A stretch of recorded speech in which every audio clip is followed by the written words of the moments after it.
If your feet burn at night, if they feel raw, hot, or oversensitive, even under a light bedsheet, stay with me, because this is a different problem than the numbness most neuropathy videos talk about, and it needs a completely different fix. Here's a number worth sitting with. Research on peripheral neuropathy shows that a meaningful share of people who experience burning nerve pain in their feet after 60 have been given the wrong kind of advice entirely, told to do the same active, vigorous foot exercises meant for numb, dormant nerves. For burning, overactive nerves, that approach frequently makes things worse, not better. That's not a small detail. That's the difference between an exercise routine that helps you and one that quietly backfires every single night. In the next few minutes, I'm going to show you exactly what's actually happening inside a nerve that burns rather than one that's simply numb. The real reason gentle works better than vigorous here, and 3 specific exercises backed by real mechanism, not vague suggestion, that target this exact problem. Stay with me, this one matters. Before we go further, if your feet burn, especially at night, type the word burn in the comments right now. It helps me understand how many of you are dealing with this specific kind of foot pain rather than numbness, and it genuinely shapes what I cover in future videos. I'm Dr. David Coleman. Today you're going to learn 3 things. First, what's actually happening in a burning, overactive nerve and why it's the opposite problem from the numbness I've covered in other videos. Second, the real mechanism most people never have explained to them, and it changes how you should approach every foot exercise you've ever tried. Third, 3 specific, gentle exercises and exactly why each one works, not just instructions to follow blindly. Let's get into it. What's actually happening? I want you to picture something. It's evening, you're finally sitting down, and your feet start to burn. Not a dull ache, a genuine hot, raw sensation, sometimes under even the lightest sheet. Maybe you've tried icing them. Maybe you've tried the more active foot exercises you've seen elsewhere, the ones with pumping, pressing, vigorous movement, and noticed your feet felt worse afterward, not better. If that's happened to you, I want you to really hear this next part because it explains everything. Most people assume burning and numbness are just 2 versions of the same problem, neuropathy, treated the same way. They're not. Here's where I need to introduce what I call the real villain in this specific story, because it's the opposite of the villain behind numbness. I call it nerve signal flooding. It's what happens when irritated peripheral nerves start misfiring, sending pain and heat signals to your brain even without any real trigger. The nerve equivalent of a smoke alarm that's become so sensitive it blares its steam from a shower. This matters enormously because it means the fix runs in the opposite direction from what most neuropathy advice tells you. Numb, dormant nerves need waking up, firm, active input. Overactive, flooding nerves need calming, gentle, predictable input. Apply the wrong one and you don't just fail to help, you can genuinely make the burning worse. The stat worth remembering. Here's something worth holding on to. Vigorous, active foot exercises, the kind frequently recommended for neuropathy in general, can measurably intensify burning-type nerve pain in people whose nerves are overactive rather than dormant. That's exactly why today's 3 exercises look almost too gentle to qualify as exercise at all. That's not an accident. That's the entire mechanism at work. Exercise 1, the gentle sole press. What to do? Sit in a chair, both feet flat on the floor. Instead of pressing hard or moving quickly, simply let your body weight settle gently into your heels and the balls of your feet. No pushing, no bouncing. Hold that soft, steady contact with the floor for 10 seconds. Release slightly, not lifting your feet, just easing the pressure. Hold that lighter position for another 10 seconds. Repeat this slow shift, gentle press, gentle release for 2 full minutes. Why it works. This is precisely the opposite input from a firm, active pressing exercise. A small, steady, predictable signal delivered to an overactive nerve tends to calm its firing rate rather than provoke it further. Think of it as giving that oversensitive smoke alarm a slow, quiet, harmless signal instead of more steam.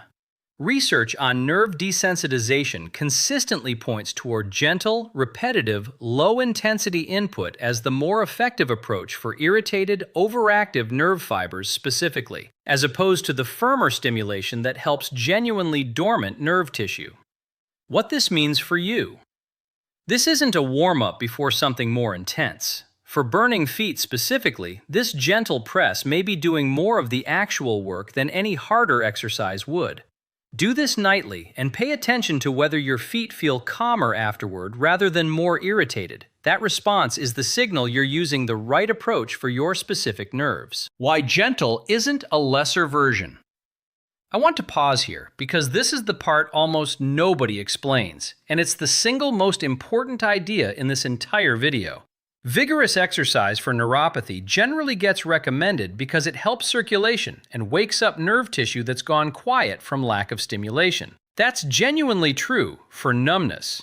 But nerve signal flooding is a different mechanism entirely, an oversensitized alarm system, not a sleeping one.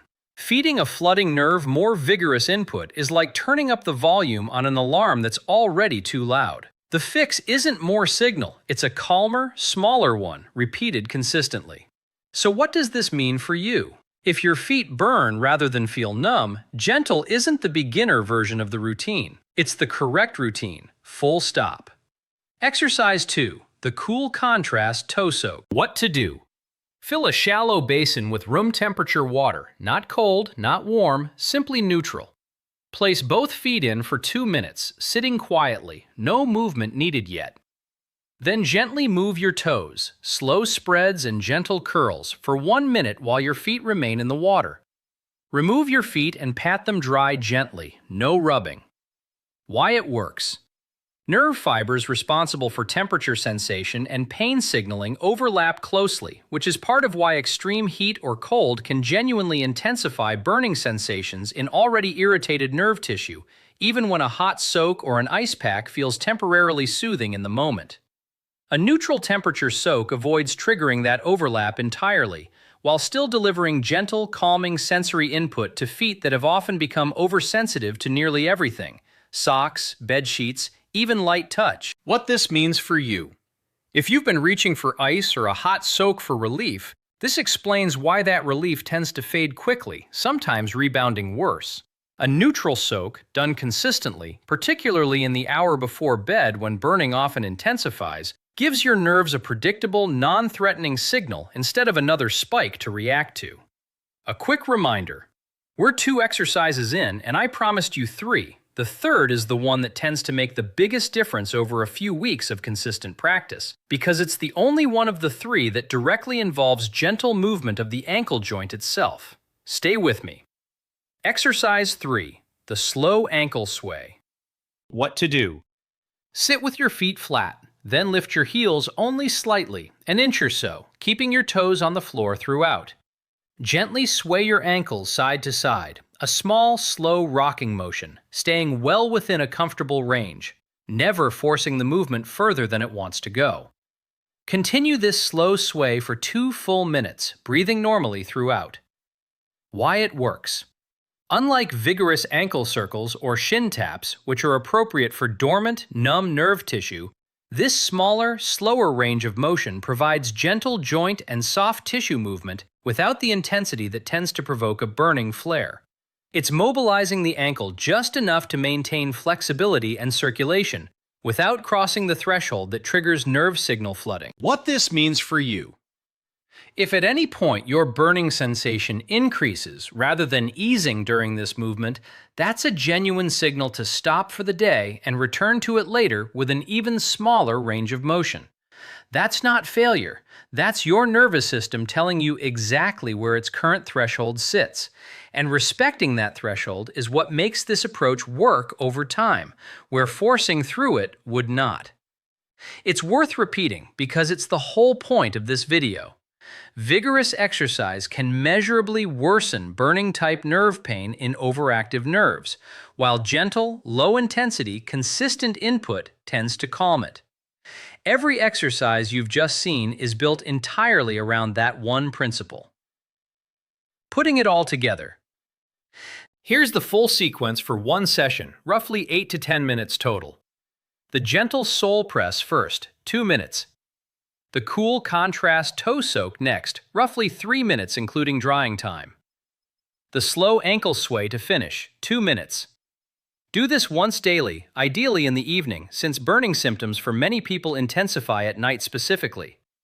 Unlike more active routines built for numbness, this one can genuinely be done every single day without concern about overdoing it, since nothing here is vigorous enough to require rest days. The 3 mistakes. Mistake 1. Applying vigorous, active exercises meant for numbness to burning, oversensitive feet. This is the single most common mistake I see, and it's the entire reason many people conclude nothing works for their burning feet, when in reality, they were simply using the wrong category of exercise for their specific nerve problem. Mistake 2. Using hot water instead of neutral temperature for the soak. Warmth feels soothing in the moment, but for genuinely irritated nerve tissue, heat frequently intensifies burning over the following hours. Neutral, room temperature water is the more reliable choice. Mistake 3. Abandoning the routine after one session because it doesn't feel dramatically different immediately. This approach works through consistency and reduced irritation accumulating over days and weeks, not through an immediate, dramatic sensation the way a more intense intervention might produce, briefly before the rebound.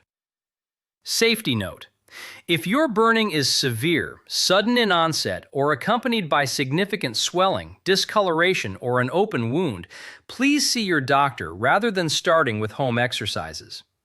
This routine is intended for the gradual, chronic burning sensation so many people quietly manage over months or years, not for an acute or rapidly worsening symptom that needs direct medical evaluation.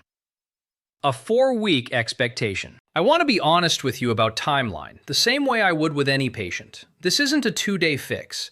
Most people practicing this consistently begin noticing their feet no longer feel worse after the routine within the first week, itself a meaningful sign the approach is correct for their nerves. By weeks 2 and 3, many notice the burning softening somewhat in the hours after the routine. By week 4, for a good number of people, evenings themselves start to feel noticeably calmer overall, not burning free necessarily, but meaningfully quieter. So what does this mean for you? Don't judge this routine by night 1. Judge it by whether your feet consistently feel the same or calmer afterward, never worse, across the first week.